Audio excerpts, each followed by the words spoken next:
السلام علیکم ورحمۃ اللہ وبرکاتہ۔ بسم اللہ الرحمن الرحیم والحمد للہ رب العالمین واشہد ان لا الہ الا اللہ وحدہ لا شریک لہ واشہد ان محمدا عبدہ ورسولہ صلوات اللہ وسلامہ علیہ وعلی آلہ وعلی اصحابہ ومن اہتدی بہدیہ واستنى بسنتہ الی یوم الدین وبعد۔ قال اللہ تبارک وتعالی فی کتابہ المجید ومن احسن قولا ممن دعا الی اللہ وعمل صالحا وقال إنني من المسلمين، وقال أيضا وذكر فإن الذكرى تنفع المؤمنين، وقال رسول الله صلى الله عليه وسلم من أحدث في أمرنا هذا ما ليس منه فهو رد، وفي رواية أخرى من عمل عملا ليس عليه أمرنا فهو رد، رواه الإمام بخاری ومسلم في صحيحهما۔ معزز ناظرین و سامعین و مشاہدین و مشاہدات، جناب مفتی طارق مسعود صاحب مسلک دیوبند کے مشہور اور معروف عالم ہیں، ذہن و فکر کے اندر وسعت بھی ہے، مقبولیت بھی ہے۔ ان کی ایک کلپ ابھی میں نے سنی جس میں وہ فرض نمازوں کے بعد اجتماعی دعا کے تعلق سے فرما رہے ہیں کہ یہ ضعیف حدیث سے بھی ثابت نہیں ہے اور فقہ کی کتابوں میں بھی اس کا کوئی ذکر نہیں ملتا ہے، یہ بر صغیر میں یہ چیز رائج ہو گئی ہے۔ یہاں تک تو بات صحیح ہے، لیکن سوال یہ ہے کہ جب آپ اس بات کا اعتراف کر رہے ہیں کہ یہ حدیث سے بھی ثابت نہیں، حتیٰ کہ ضعیف حدیث سے بھی، اور آپ کے ہاں فقہ کی کتابوں میں بھی اس کا کوئی تذکرہ نہیں ملتا، یہ بر صغیر میں رائج ہونے والی چیز ہے، یعنی یہ چیز ناجائز ہے، بدعت ہے۔ یہ جب حدیث سے ثابت نہیں ہے، کتابوں میں اس کا کوئی تذکرہ نہیں ہے، اور بر صغیر کے مسلمانوں کے ہاں یہ چیز رائج ہے، تو ظاہر بات ہے ایک نئی چیز ہے، اور نئی چیز کو بدعت کہا جاتا ہے، اور بدعت کا چھوڑنا انسان کے لیے ضروری ہوتا ہے۔ تو سوال یہ ہے کہ جب یہ چیز بدعت ہے، حرام اور ناجائز ہے، آپ اس کا باقاعدہ اعتراف کر رہے ہیں، تو پھر آپ اس کو چھوڑ کیوں نہیں رہے ہیں؟ آپ چھوڑنے کے لیے جو طریقہ استعمال کر رہے ہیں، جو فارمولہ استعمال کر رہے ہیں، کیا وہ فارمولہ صحیح ہے؟ جب آپ کے بقول خود یہ چیز ثابت نہیں ہے اور یہ اس کا کوئی ذکر نہیں ملتا کتابوں کے اندر، تو جب یہ چیز ثابت نہیں ہے، ناجائز عمل ہے، بدعت ہے، تو اس کا چھوڑنا فوری طور پر واجب اور ضروری ہو جاتا ہے۔ آپ جو طریقہ اپنا رہے ہیں کہ دھیرے دھیرے آپ اس کو چھڑوا رہے ہیں، تو جناب مفتی صاحب میں آپ کو بتا دوں کہ تشریعی دور نہیں ہے، یہ اللہ نے دین کو کامل کر دیا، وحی کا سلسلہ بند ہو گیا، شریعت مکمل ہو گئی، دین اللہ نے مکمل کر دیا ہے، لہذا یہ تشریعی دور نہیں ہے کہ آپ دھیرے دھیرے اس کو چھوڑ رہے ہیں۔ اللہ کے رسول صلی اللہ علیہ وسلم کی حدیث ہے، اذا امرتکم بشیء فأتوا منہ ما استطعتم وَإِذَا نَهِيتُكُمْ عَنْ شَيْءٍ فَاجْتَنِبُوهُ۔ صحیح بخاری اور مسلم کی حدیث ہے کہ جب میں تمہیں کسی چیز کا حکم دوں تو استطاعت بھر اس پر عمل کرو، اور جب میں تمہیں کسی چیز سے منع کر دوں تو اس سے مکمل اجتناب کرو۔ جب یہ ثابت ہو گیا کہ بدعت ہے، یہ عمل ناجائز ہے، تو اس کو چھوڑ دینا واجب اور ضروری ہو گیا۔ اب اس کے لیے آپ فرما رہے ہیں کہ یہ اس کے چھوڑنے میں ٹائم لگے گا، 10 سے 20 سال لگ سکتے ہیں، اور آپ خود اسے دھیرے دھیرے چھوڑ رہے ہیں۔ سوال یہ ہے کہ اگر ان سالوں میں جو مدت آپ بتا رہے ہیں، اگر کسی کی وفات ہو گئی تو گویا کہ وہ بدعت پر عمل کرتے ہوئے اس کی وفات ہو گئی، کیا کس کی گارنٹی ہے کون کتنے سال جیے گا؟ لہذا جب یہ چیز آپ خود اقرار کر رہے ہیں اور اعتراف کر رہے ہیں کہ چیز ناجائز ہے اور اس کا کوئی ثبوت نہیں ہے، اور اس کو چھڑوانے کے لیے آپ 10 سے 20 سال کا مطالبہ کر رہے ہیں، یا کہہ رہے ہیں کہ 10 سے 20 سال لگ جائیں گے، تو مفتی صاحب دین اللہ نے مکمل کر دیا، بدعت سے اجتناب کرنا ضروری ہے، اس کے لیے اتنی تاخیر کیوں؟ یہ ساری باتیں آپ کی درست کہ آپ نے کہا کہ ثابت نہیں، لیکن آپ جو اس بدعت کو چھوڑنے کے لیے جو طریقہ اور فارمولہ استعمال کر رہے ہیں، وہ سراسر غلط فارمولہ ہے، غلط طریقہ ہے۔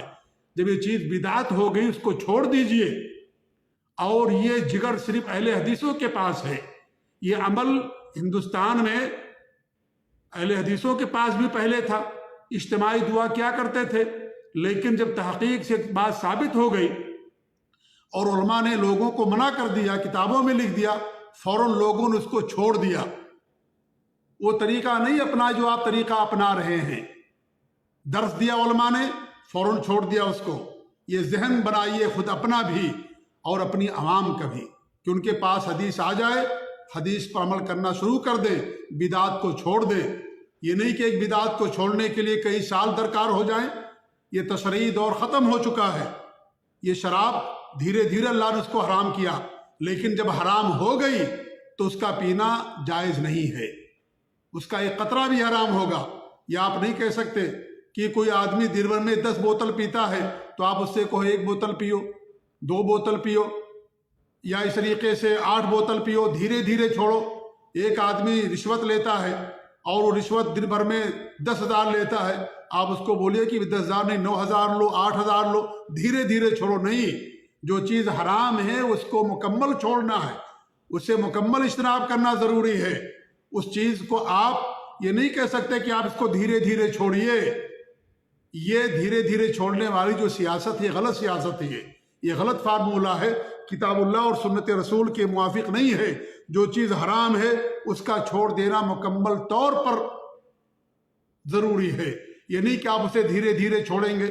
تو یہ جگر پیدا کیجئے، لوگوں کا ذہن بنائیے اور خود اپنا ذہن بنائیے کہ کوئی چیز اگر غلط ہے اور کوئی چیز اگر سنت ثابت نہیں ہے، خود اس کو چھوڑ دیں اور عوام کو بھی چھوڑنے کے لیے کہیں۔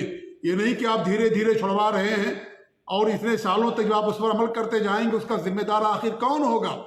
جب آپ خود اعتراف کر رہے ہیں کہ چیز بدعت ہے یا یہ چیز ثابت نہیں ہے، اور ظاہر بات ہے جو چیز حدیث سے ثابت نہ ہو، جب ضعیف حدیث ثابت نہیں تو قرآن سے بھی ثابت نہیں ہے، تو پھر اس کا چھوڑنا میرے مفتی صاحب واجب ہو جاتا ہے کہ انسان اس چیز کو چھوڑ دے۔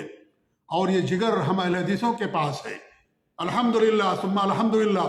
ہمارے علماء نے ایسا ذہن بنایا ہے، ایسی ہماری تربیت کی ہے عوام کی اور لوگوں کی، کہ جب وہ کوئی چیز کے بارے میں سنتے ہیں کہ چیز بدعت ہے، فوراً اس کو چھوڑ دیتے ہیں۔ اس کے لیے ان کے ہاں ٹائم نہیں لگتا، کیونکہ وہ جانتے کہ تشریعی دور ختم ہو گیا، بدعت حرام ہے، بدعت کا چھوڑنا ضروری ہے۔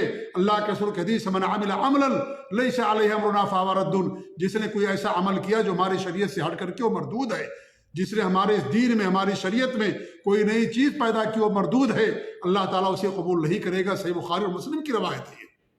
لہذا جب ثابت کر رہے ہیں، خدا اقرار اور اعتراف کر رہے ہیں، ہم آپ کے اس اقرار اور اعتراف کرنے پر آپ کو مبارکباد پیش کرتے ہیں، لیکن ساتھ ہی ساتھ ہم آپ کو یہ حوصلہ دینا چاہتے ہیں کہ آپ حدیث کو قبول کیجئے۔ جب آپ اس کو بدعت مان رہے ہیں، اس کو چھوڑیے بھی، اور یہ فلسفہ چھوڑیے کہ ہم دھیرے دھیرے چھوڑ رہے ہیں اس کو۔ یہ فلسفہ یہاں کام نہیں کرے گا۔ یہ چیز حرام ہے، بدعت حرام ہوتی ہے، اور بدعت چاہے چھوٹی ہو چاہے بڑی ہو، اس کا کرنا حرام ہوتا ہے۔ یہ نہ کہیں کہ چھوٹی بدعت ہے، چھوٹی چھوٹی بدعتیں بڑی بڑی بدعتوں کا ذریعہ اور دروازہ بن جاتی ہیں۔ یہ بدعتیں کفر کا منبع اور دروازہ ہوتی ہیں۔ ماچس کی ایک تیلی پورے گھر کو جلا کر کے خاک کر دیتی ہے، بیڑی انسان پی کر کے پھینک دیتا ہے، کہیں پورا میدان جل جاتا ہے۔ آپ دیکھیں گھر کے اندر وائر کہیں پر اس کے اندر کلوز سرکٹ ہوتا ہے، پورا گھر تباہ و برباد ہو جاتا ہے۔ اور وہ حدیث واقعہ تو آپ کو معلوم ہی ہوگا کہ عبداللہ بن مسعود رضی اللہ تعالیٰ عنہ نے جن لوگوں نے کو کوفہ کی جامع مسجد سے نکال دیا تھا، وہ جو اجتماعی ذکر کر رہے تھے ان کو مسجد سے نکال دیا تھا انہوں نے۔ یہ کوئی بہت بڑی بدعت نہیں تھی، کوئی کفر والا کام نہیں تھا کہ ایسی بدعت جو کفریہ بدعت ہو، لیکن وہی لوگ جو چھوٹی چھوٹی بدعت کر رہے تھے، چھوٹی بدعت سے جن کا آغاز ہوا تھا، وہی لوگ جب نہروان کی جنگ تھی، صحابہ اور کی جنگ تھی خوارج کے ساتھ، ان لوگوں نے خوارج کا ساتھ دیا تھا، خوارج کو تیر تھما رہے تھے، خوارج کو نیزے سے تھما رہے تھے، ان کا ساتھ دے رہے تھے۔ ایک چھوٹی سی بدعت ان کے لیے دین سے نکلنے کا ذریعہ ثابت ہو گئی۔ لہذا اگر آپ یہ سمجھتے ہیں کہ معمولی بدعت چھوٹی بدعت ہے، تو کوئی معمولی بدعت نہیں ہوتی۔ اللہ کے رسول کی حدیث ہے کل بدعت ضلالہ، ہر بدعت گمراہی ہوتی ہے، اور ہر گمراہی انسان کو جہنم کے اندر لے جانے والی ہوتی ہے۔ جب آپ اس کا اعتراف کر رہے ہیں، مان رہے ہیں، تو اس کو چھوڑنا بھی آپ کے لیے ضروری ہے، اور جو عوام اور جو نمازی آپ کے پیچھے نماز پڑھتے ہیں ان کو بھی آپ کے لیے سمجھانا ضروری ہے کہ ان چیزوں کو وہ چھوڑ دے۔ یہ دھیرے دھیرے چھوڑنے والا جو فلسفہ ہے، یہ فلسفہ دنیا کے طور پر تو کامیاب ہو سکتا ہے، سیاست میں کامیاب ہو سکتا ہے، لیکن دین میں یہ فلسفہ غلط ہے، کیونکہ جو چیز حرام ہے مکمل حرام ہے، اس کا چھوڑ دینا فوراً واجب اور ضروری ہو جاتا ہے۔ یہ نہیں کہ ہم اس کو دھیرے دھیرے چھوڑیں گے، دن بھر میں ہم 10 پیکٹ شراب، کوئی 10 پیکٹ سگریٹ پیتا ہے 2 پیکٹ، آپ اس کو بولو کہ 2 نہیں 1 پیکٹ پیو، دھیرے دھیرے اس کو چھوڑو، نہیں، حرام ہے یہ، اس کا مکمل چھوڑ دینا انسان کے لیے حرام ہوتا ہے، اس میں اسٹیپ بائی اسٹیپ نہیں ہوتا، یہ تشریعی دور ختم ہو گیا، اللہ نے دین کو مکمل کر دیا۔ لہٰذا میری آپ سے گزارش ہے اور میں کھل کر کے آپ کو دعوت دیتا ہوں کہ آپ اہل حدیث بن جائیے۔ آپ کی میں نے سنی ہے ایک کلپ جس میں آپ اہل حدیثوں کی تعریف کر رہے ہوتے ہیں اور کہتے ہیں کہ اہل حدیث کبھی بدعت نہیں کر سکتا، اور اپنے مسلک کے بارے میں کہتے ہیں کہ ہمارے ہاں تھوک کے حساب سے بدعتیں پائی جاتی ہیں۔ بجا فرمایا آپ نے، اہل حدیث کبھی بدعت کا ارتکاب نہیں کر سکتا، اس نے تو سنت کی اشاعت کے لیے، سنت کی حفاظت کے لیے جان بھی گنوا سکتا ہے، ہاتھیں کٹوا سکتا ہے، زبان کٹوا سکتا ہے، ہمارے اسلاف نے ایسا کیا ہے۔ آمین کہنے پر زبانیں کاٹی گئی، رفع دین کرنے پر انگلی اور ہاتھ کاٹے گئے، لیکن انہوں نے اس کو کیا، اس کو چھوڑا نہیں۔ نبی کی سنت ہے، کوئی سنت معمولی نہیں ہوتی، یہ بدعت ہے، حرام چیز ہے، یہ ناجائز ہے، یہ ہمارے نبی ہر بدعت کے بارے فرماتے ہیں گمراہی ہے، یہ کسی بدعت کو معمولی نہ سمجھو، یہ دین کے اندر زیادتی ہے، دین پر استدراک ہے، اللہ اور اس کے رسول پر استدراک ہے یہ۔ لہذا جو بدعت ہوتی ہے گمراہی ہوتی ہے، بدعت سے اللہ اور اس کے رسول کی نافرمانی ہوتی ہے۔ لہذا بدعت کو نہ دیکھیں آپ یہ دیکھیں کہ کس کی نافرمانی ہو رہی ہے، کس کے کلام کی دھجیاں اڑ رہی ہیں، کس کے بات پر عمل نہیں کیا جا رہا، یہ چیز آپ دیکھیں۔ لہذا میں آپ کو کھل کر کے دعوت دیتا ہوں، اگر یہ میری بات کوئی آپ تک پہنچا سکتا ہے تو پہنچا دے، کہ میں آپ کو کہتا ہوں کہ آپ اہل حدیث بن جائیے۔ یہ جگر اہل حدیثوں کے پاس ہے، یہ جگر آپ کے اندر بھی آ جائے گا اگر آپ مسلک اہل حدیث کو قبول کر لیں گے۔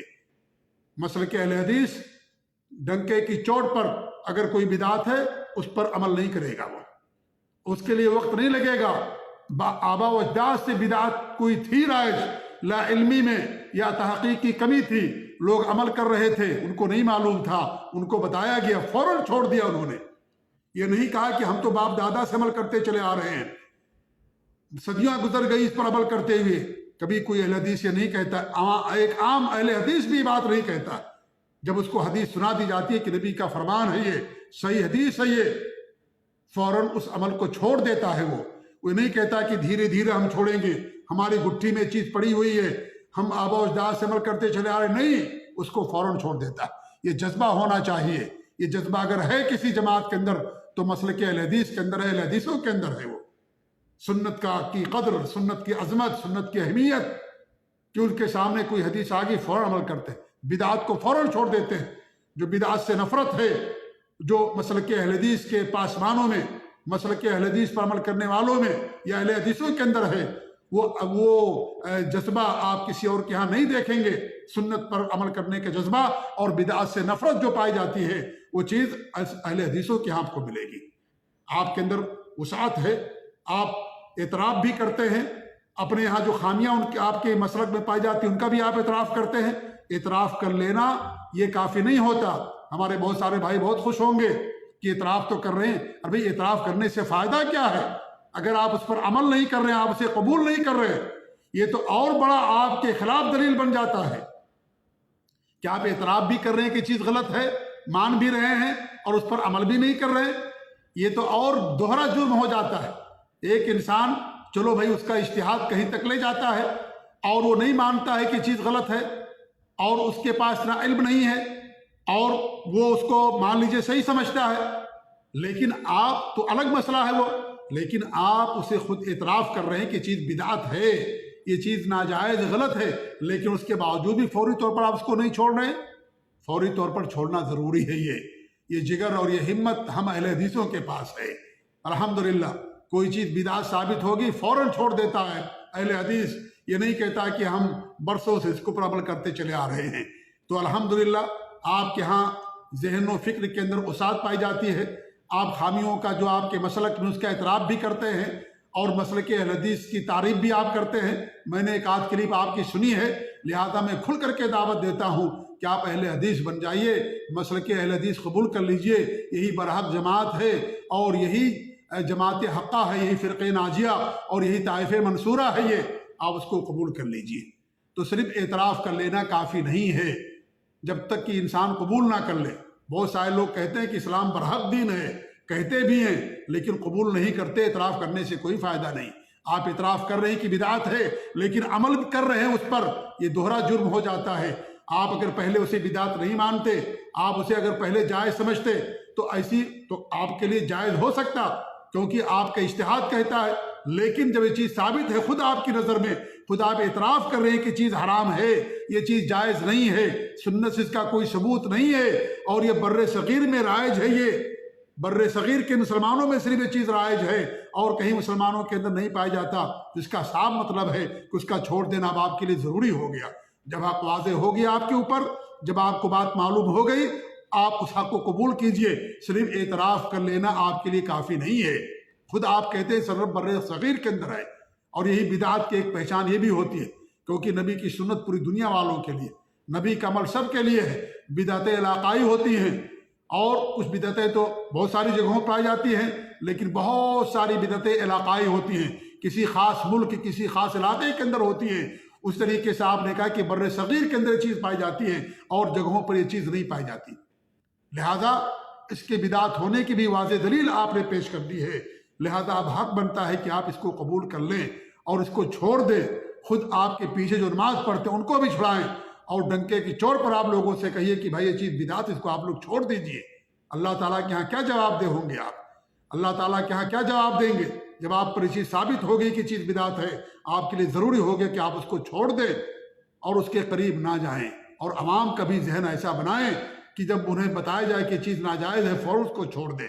لہذا میں آپ کو دعوت دیتا ہوں، دوبارہ سے بار بار دعوت دیتا ہوں کہ آپ مسلک اہل حدیث کو قبول کر لیجئے. مسلک اہل حدیث یہ صحابہ، تابعین، تبع تابعین اور سلف صالحین کے نقش قدم پر چلنے والی جماعت ہے. یہی جماعت حقہ، یہی طائفہ منصورہ ہے. اللہ رب العالمین ہم سب کو حق قبول کرنے کی توفیق دے اور اللہ رب العالمین ہم سب کو بدعات اور خرافات سے محفوظ رکھے. آمین. وجزاکم اللہ خیر. والسلام علیکم ورحمۃ اللہ وبرکاتہ.